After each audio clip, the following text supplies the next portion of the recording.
creo que los bancos y cajas de ahorros han contribuido en gran parte a la burbuja inmobiliaria, pero pienso que los principales responsables han sido los partidos políticos, que durante más de 3 legislaturas han utilizado el sector de la construcción como modelo de crecimiento, ya que era un sector intensivo en mano de obra, lo que les permitía reducir el desempleo y por otra parte no les suponía elevados costes. Yo creo que los bancos han hecho su negocio de forma más o menos ética, pero han hecho su negocio. El problema que ha habido es que ha llegado un momento, por la propia idiosincrasia del sector bancario, que está centrado en unos fuertes objetivos, que lo que han hecho ha sido competir entre ellos. Esta forma de competir en una época de expansión inmobiliaria lo que ha hecho ha sido incrementarla, ofreciendo cada vez hipotecas a más largo plazo, y también han concedido préstamos a promotoras inmobiliarias que posiblemente sin una valoración adecuada del riesgo que podrían tener estas operaciones. Yo creo que actualmente se está viendo que en ningún caso los altos directivos de las entidades financieras se responsabilizan de los daños que puedan producir a la sociedad, por un simple hecho. Ellos se respaldan en que tienen otros organismos que son los que se encargan de regularlos. Hace poco, por ejemplo, saltó también el escándalo de las preferentes, y en ese momento las entidades financieras se escudaron en que la Comisión Nacional del Mercado de Valores, que es la que se encarga de supervisar estos temas, en ningún momento les había hecho ninguna prohibición ni ninguna recomendación. Yo creo que en el sector inmobiliario ha pasado exactamente lo mismo. El Banco de España, que tenía que haber advertido a las diferentes entidades que habían asumido demasiado riesgo inmobiliario, en ningún momento les hizo ninguna prohibición ni ninguna recomendación.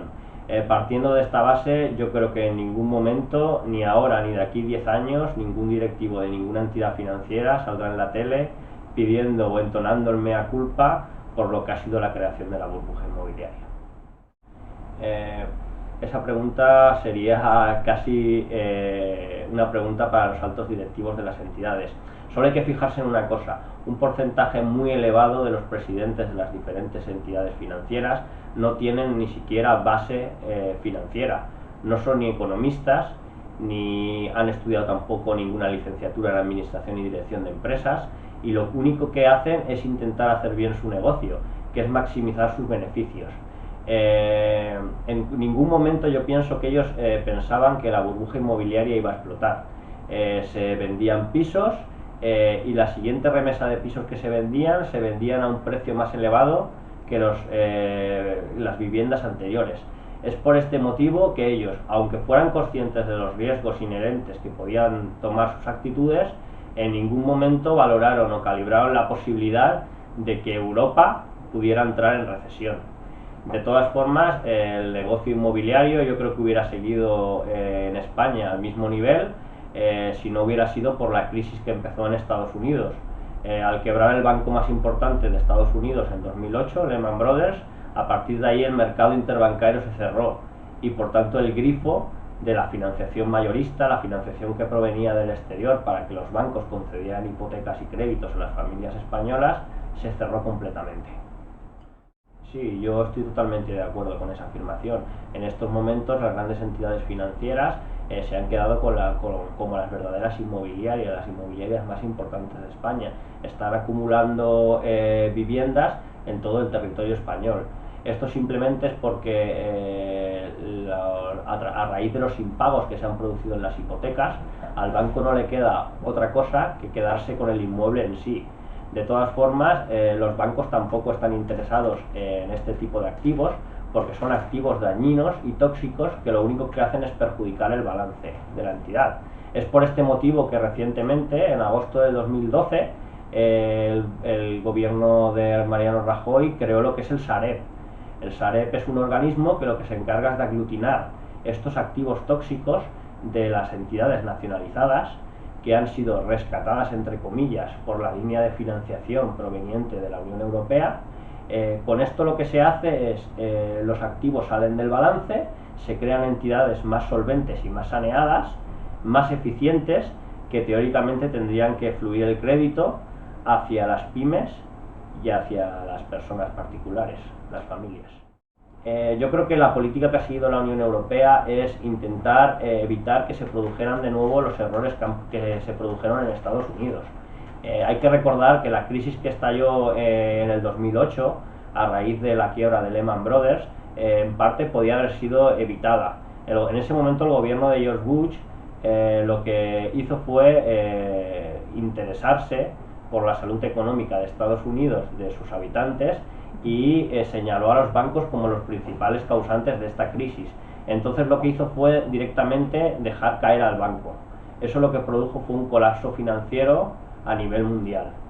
En este caso yo creo que Europa ha apostado por seguir un ejemplo contrario al de Estados Unidos, en este caso, y rescatar o facilitar una línea de financiación no solo a los bancos españoles, sino a diferentes bancos europeos, para que no se colapsara el sistema financiero y pudiera fluir el crédito.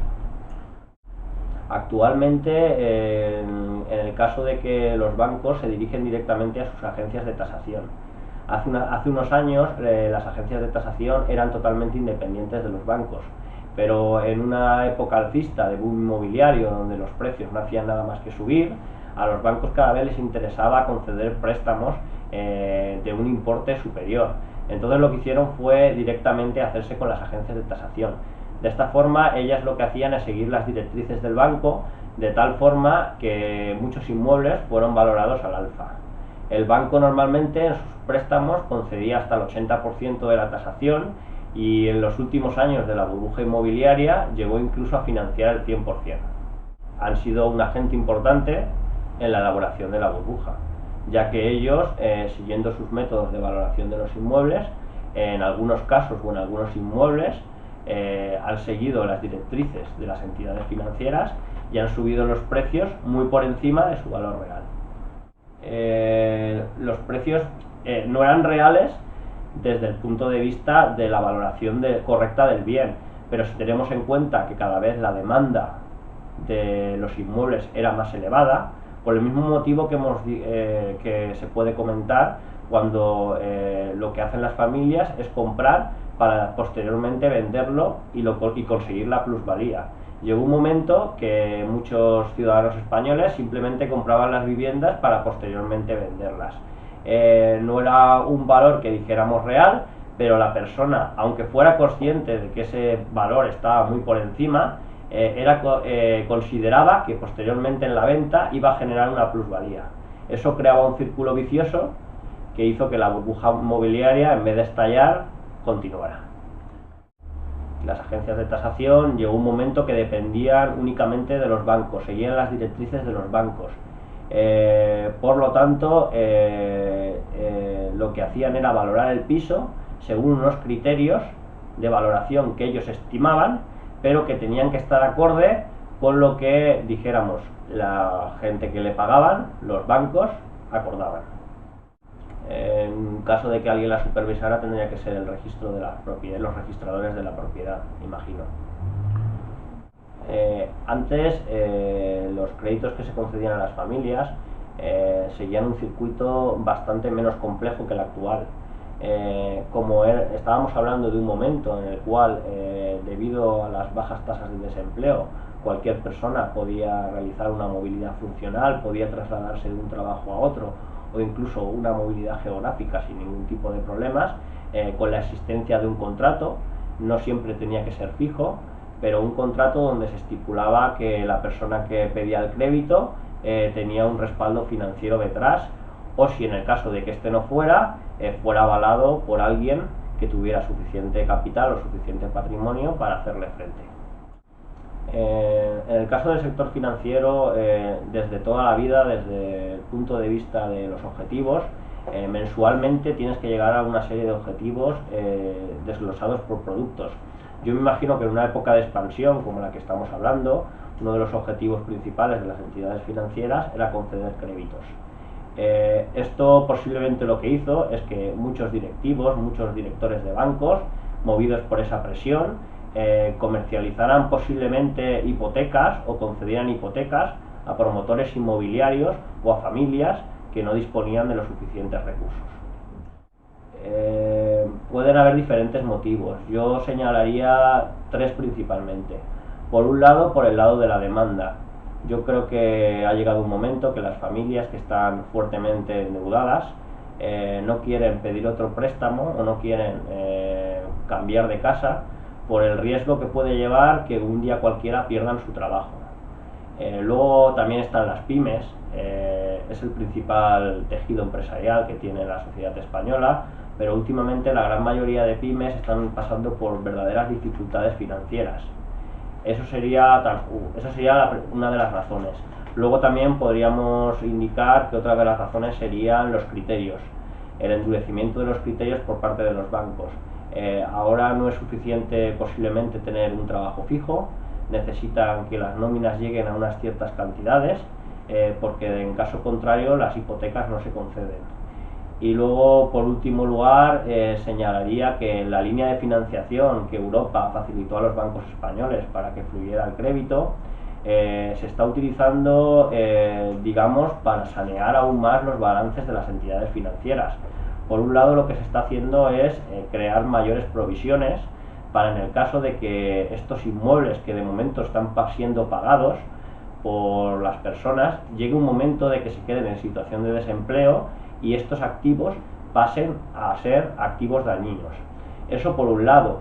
Y luego por otro lado sería para continuar devolviendo el elevado endeudamiento externo que tienen los bancos con entidades financieras extranjeras durante los años de la burbuja inmobiliaria, en los cuales, para facilitar créditos o hipotecas a la población, lo que hacían es acudir al mercado interbancario para poderse financiar a tipos más baratos. Hombre, yo principalmente en el puesto que desempeñaba no tenía que tratar con estas personas que venían prácticamente sin recursos a decir que no podían hacer frente a lo que son las hipotecas, al pago de las hipotecas.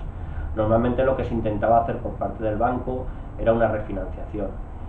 Lo que pasa es que la refinanciación, reduciendo cuota o aumentando el plazo, lo que conlleva al final es que esa familia que en estos momentos no puede hacer frente a sus compromisos de pago, en el futuro tampoco puede hacerlo. Desde hace un tiempo, con todo el tema de los desahucios, lo que se hizo por parte de los bancos es dar la posibilidad de lo que es la dación en pago.